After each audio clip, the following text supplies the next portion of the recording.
Assalamualaikum warahmatullahi wabarakatuh.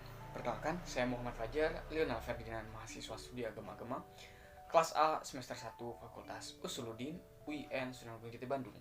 Saya akan menjelaskan perbandingan antar kala mengenai perbuatan Tuhan dan perbuatan manusia. Perbuatan Tuhan menurut pandangan aliran kalam yang pertama adalah menurut pandangan aliran Mu'tazilah.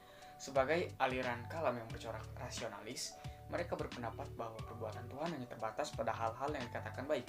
Namun, ini tidak berarti bahwa Tuhan tidak mampu melakukan perbuatan buruk. Paham kewajiban Tuhan berbuat baik, bahkan yang terbaik. Aliran Mu'tazilah memunculkan paham kewajiban Allah berikutnya. Yang pertama, kewajiban memberikan beban dari luar kemampuan manusia. Yang kedua, kewajiban mengirimkan Rasul. Yang ketiga, kewajiban menepati janji dan ancaman. Yang kedua adalah menurut aliran Asy'ariyah. Paham kewajiban Tuhan berbuat baik dan terbaik bagi manusia. Aliran Asy'ariyah tidak menerima paham Tuhan mempunyai kewajiban seperti paham Mu'tazilah. Tuhan dapat berbuat sekehendak hatinya terhadap makhluk. Yang ketiga adalah menurut aliran Maturidiyah. Aliran Maturidiyah Samarkand juga memberikan batas pada kekuasaan dan kehendak mutlak Tuhan. Berpendapat bahwa perbuatan Tuhan hanyalah menyangkut hal-hal yang baik saja. Dengan demikian, juga pemikiran Rasul dipandang Maturidiyah Samarkand sebagai kewajiban Tuhan. Adapun Maturidiyah Bukhara memiliki pandangan yang sama dengan Asy'ariyah mengenai paham bahwa Tuhan tidak mempunyai kewajiban.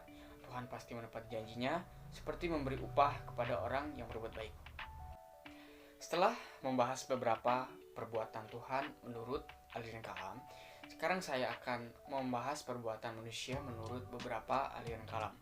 Yang pertama adalah aliran Jabariyah. Jabariyah ekstrim berpendapat bahwa segala perbuatan manusia bukanlah merupakan perbuatan yang timbul dari kemauannya sendiri, tetapi kemauan yang dipaksakan atas dirinya. Sementara Jabariyah moderat mengatakan bahwa Tuhan menciptakan perbuatan manusia, baik perbuatan jahat maupun perbuatan baik, tetapi manusia mempunyai peranan di dalamnya.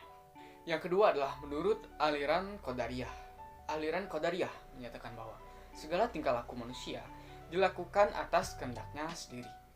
Manusia mempunyai kewenangan untuk melakukan segala perbuatannya atas kehendaknya sendiri, baik itu berbuat baik maupun berbuat jahat. Karena itu, ia berhak menentukan pahala atas kebaikan yang dilakukannya, dan juga berhak memperoleh hukuman atas kejahatan yang telah ia perbuat. Yang ketiga, menurut aliran Mu'tazilah. Aliran Mu'tazilah memandang manusia mempunyai daya yang besar dan bebas. Oleh karena itu, Mu'tazilah menganut paham Qadariyah atau free will.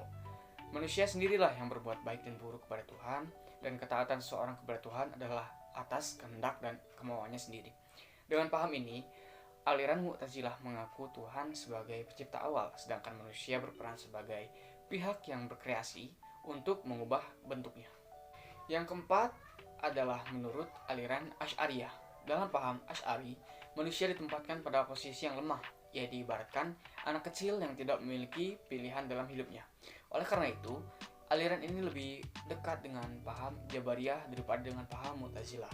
Pada prinsipnya, aliran Asy'ariyah berpendapat bahwa perbuatan manusia diciptakan Allah, sedangkan daya manusia tidak mempunyai efek untuk mewujudkannya.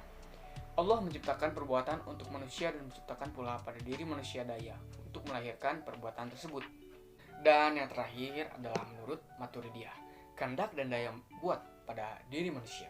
Menurut Maturidiyah Samarkand, kehendak dan daya manusia dalam arti kata sebenarnya dan bukan dalam arti kiasan. Sedangkan Maturidiyah Bukhara dalam banyak hal sependapat dengan Maturidiyah Samarkand. Hanya saja golongan ini memberikan tambahan dalam masalah daya menurutnya untuk perwujudan perbuatan.